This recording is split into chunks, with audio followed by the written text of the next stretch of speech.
Jesus Christ. He is the only way, the truth, and the life. No man cometh unto the Father except through Jesus Christ.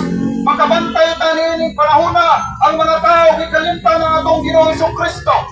Wala na sila mosangpit kang Ginoong Jesucristo nga naman. Lahi na ilang gisimba, lahi na ilang gidagkot, lahi na ilang gisimba, giyukpo. Wala na sila magyukpo sa atong Ginoong Jesucristo. The Bible says in 2 Thessalonians chapter 1 verse 7 to 9, when the Lord Jesus shall be revealed from heaven with his mighty angels in flaming fire, taking vengeance of them that know not God, and that obey not the gospel of our Lord Jesus Christ, who shall be punished with everlasting destruction from the presence of the Lord and from the glory of his power. Higala ninyo ng Biblia ay nikabot sa atong Ginoong Jesucristo kung ipadayag niya siya gikan sa langit kauban niya mga balaan ng mga anghel adto sa nagtilaag ng kalayo sa impierno ang balos sa Dios sa katong mga tao na wala mo to, wala mo salig, walay relasyon sa atong Ginoong Jesucristo.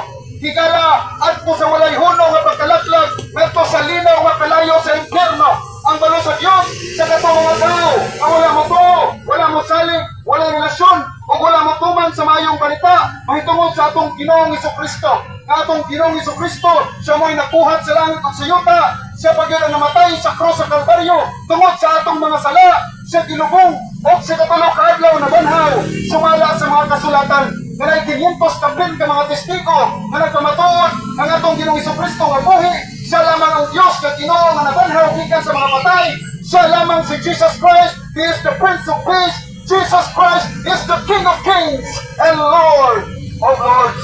Subok kamalandungon nga tanang tao lahi ilang ipagyubuan, lahi ilang isimba, lahi ilang ipagyubuan, di kalimtan na ang nagbuhat sa langit ug yuta. Walay lain si Jesus Christ. He created all things and made by Him. Siya may nabuhat sa langit ug sa yuta. Siya po namatay sa krus sa Kalbaryo. Wala tayong mga kaikop. Ang Ginoo nga may nabuhat sa langit ug yuta, siya pa Diyos ang namatay sa krus sa Kalbaryo. Pero unsay gibuhat sa mga tao? Adto nagyukpo sa lain mga Diyos-Diyosan. Adto nagyukpo sa dili Diyos. Adto nagyukpo sa binuhat na magtao. Higala, dili in town joke ang impierno. Hell is a literal place of torment. Tinuod in town ka ng impierno, higala. Ang Biblia is not a religious book. The Bible is a history book. Tinuod ang Biblia kay history kini, dili kani relihiyoso.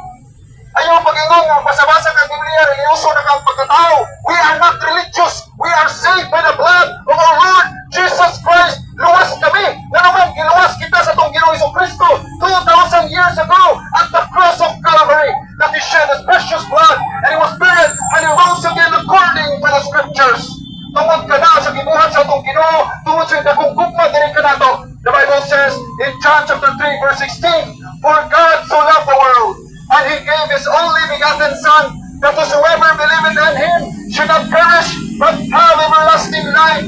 Tungod sa dakong gugma sa itong Ginoo diri ka na to, iyang ipadala ang bukong ipagkatao ng anak.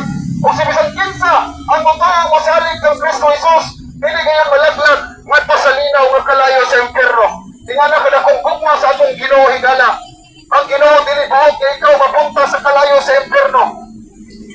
Higala, ang dakong gugma sa atong Ginoo ngayong ipadayag diri sa atoa, siya namatay sa krus sa Kalbaryo.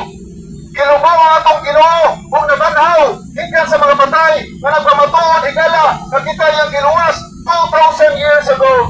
Kung kanila kung gugma sa atong Ginoo, the Bible says in Romans chapter 5 verse 8, but God commended His love towards us, in that while we were yet sinners, Christ died for us. Ang atong Ginoo higala namatay tungod sa atong mga sala na dili kita makabayad. Tungod sa sala higala na imunagta sa relasyon sa atong Ginoo.